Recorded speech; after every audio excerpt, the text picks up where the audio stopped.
Bonjour, nous continuons avec cette vidéo à approfondir la notion de pauvreté.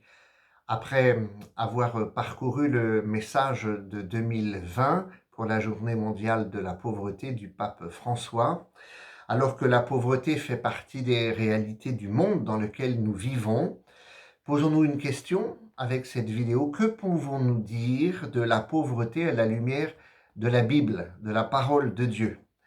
Bien sûr, sans chercher à faire le tour en quelques minutes de la question, dégageons trois traits de son enseignement. Tout d'abord, dans la Bible, en quoi consiste la pauvreté ?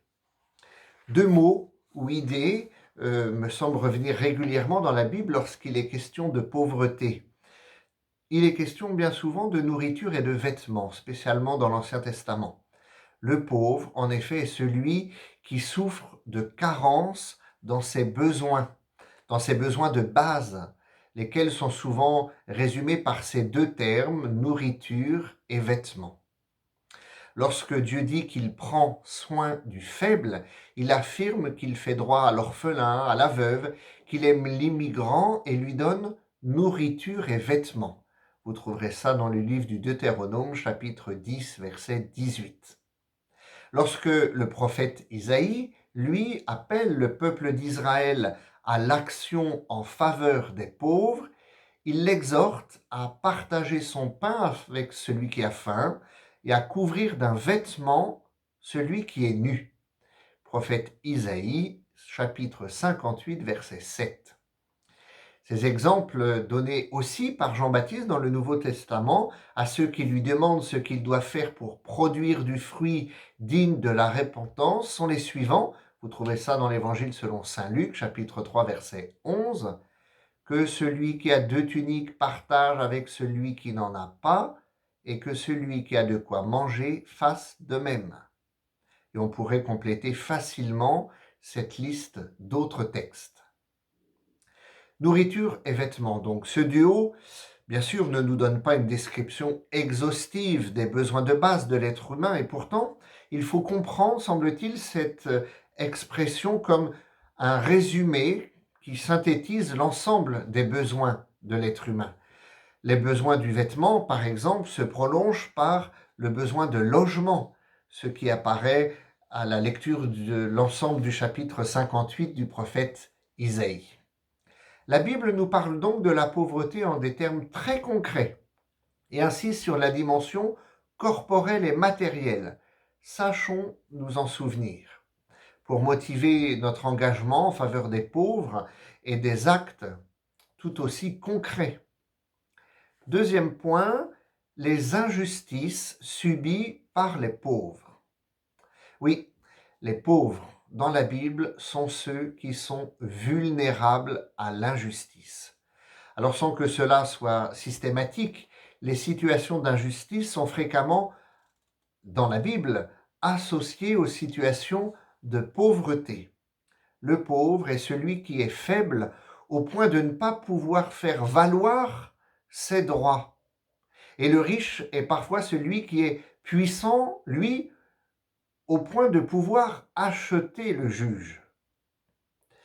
Dieu qui fait droit à la veuve et l'orphelin est précisément, dit le livre du Deutéronome, chapitre 10, versets 17 et 18, qui ne fait pas de considération de personne et qui ne reçoit pas de présent. La loi de Moïse, quant à elle, avertissait contre la tentation d'opprimer l'employé pauvre et indigent en tardant à lui donner son salaire. Deutéronome chapitre 24, versets 14 et 15. Et Jésus, dans le Nouveau Testament, dénoncera justement les chefs religieux qui, dit l'Évangile selon saint Luc, chapitre 20, verset 47, dévorent les maisons des veuves tout en faisant, pour l'apparence, de longues prières. Oui, le riche a souvent la possibilité d'imposer sa volonté aux pauvres par la violence et même de mettre en cause sa santé et ses jours en danger. Nous devons, dit l'Écriture, nous devons aux pauvres, notre prochain, de respecter sa vie et son intégrité physique. La loi interdisait par exemple de prendre en gage le moyen de subsistance que représentaient les 2 meules, de retenir en gage le vêtement du pauvre pendant la nuit, de forcer le domicile du pauvre pour se saisir d'un gage. Vous retrouveriez tout cela dans le livre du Deutéronome, chapitre 24. Admettons cependant que la réflexion sur le thème de la justice en faveur des pauvres est beaucoup plus complexe que cela.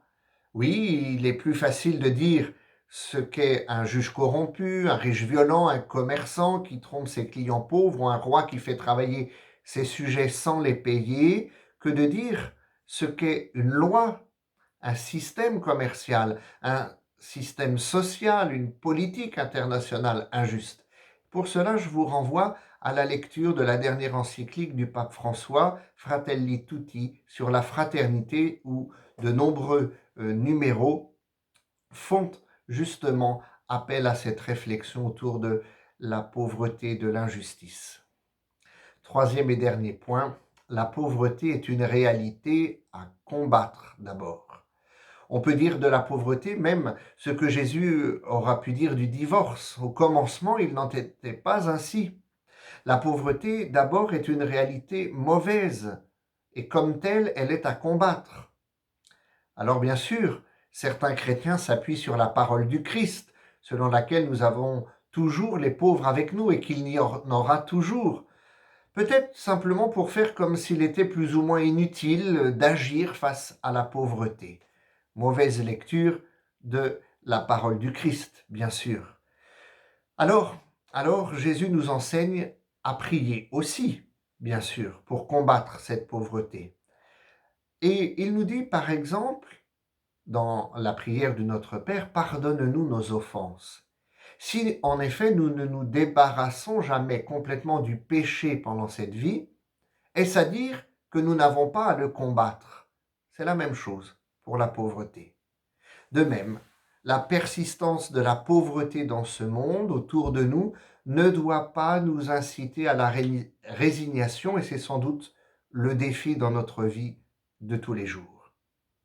Au contraire, oui, le salut que Jésus nous a apporté devrait rejaillir en actes de reconnaissance, de bonté, d'espérance de nos comportements quotidiens les plus ordinaires, par exemple envers les pauvres que nous avons l'occasion de soutenir.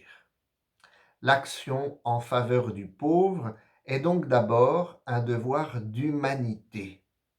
C'est parce que tout homme a été créé à l'image de Dieu que, dit le livre des Proverbes, nous continuons à ouvrir l'Écriture, au chapitre 14e, verset 31, « Celui qui opprime l'indigent déshonore celui qui l'a fait, mais qui a pitié du pauvre lui rend grâce. » Et parce que Dieu n'a pas abandonné l'humanité, mais lui a ouvert un avenir, même après la chute, nous avons une raison et une motivation pour faire du bien à tous autour de nous, même à ceux dont la situation semble la plus désespérée. D'ailleurs, l'Évangile est tout particulièrement une bonne nouvelle pour les pauvres et les petits. Et ce devoir d'humanité se trouve alors renforcé au sein du peuple de Dieu. Si nous sommes liés à ceux qui sont de même nature que nous, à combien plus forte raison le sommes-nous envers ceux qui ont été rachetés comme nous, au prix du sang de celui qui s'est fait pauvre, de riche qu'il était, afin que par sa pauvreté, nous soyons enrichis. Et là, allez méditer, lire le chapitre 8e de la deuxième lettre aux Corinthiens, particulièrement au verset 9. Alors, vous le savez, en ouvrant votre Bible dans le livre des Actes des Apôtres, chapitre 4, verset 34, les premiers chrétiens nous montrent l'exemple d'une communauté dans laquelle il n'y avait pas d'indigents, comme un avant-goût peut-être idéalisé de l'établissement complet du royaume, d'où la pauvreté sera radicalement éradiquée. Cette communauté est ouverte aujourd'hui à tous ceux qui veulent y entrer, Et c'est aussi pourquoi beaucoup de chrétiens associent la parole qui communique l'Évangile et les actes qui répondent aux besoins de nourriture, de vêtements, de justice, comme nous le disions, dans leur implication dans la société humaine. À bientôt.